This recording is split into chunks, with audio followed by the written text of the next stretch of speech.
হিন্দুদের অন্যতম একটা সেরা পার্বণ হচ্ছে বারুণী স্নান। এইটা মূলত করা হয় পূর্বপুরুষদের স্মরণ করার জন্য। এই দিনে হিন্দু ধর্মাবলম্বীরা সকাল সকাল উঠে তাদের পূর্বপুরুষদের স্মরণ করার জন্য একটা শ্রাদ্ধের আয়োজন করে।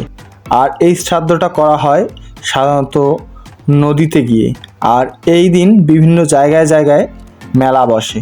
আর এই মেলাগুলোতে কসমেটিক্স থেকে শুরু করে অন্যান্য ছোট বাচ্চাদের খেলার যন্ত্রপাতি এসব নিয়ে আসেন দোকানদাররা।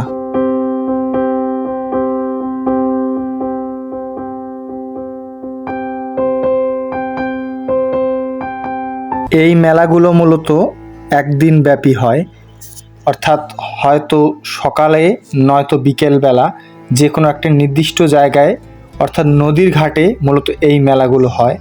আর এই মেলাগুলো প্রাচীনকালে যত বড় জৌলুস ছিল সেই জৌলুস এখন আর নেই। আগে আমরা যখন ছোট ছিলাম এই মেলাগুলোতে প্রচুর মজা করতাম এবং প্রচুর লোকজন হতো, প্রচুর দোকান পাশার আসতো। এখন দোকান পাশার নেই বললেই চলে। আর এই মেলাগুলোতে হালকা জুয়া টাইপের খেলাও চলে।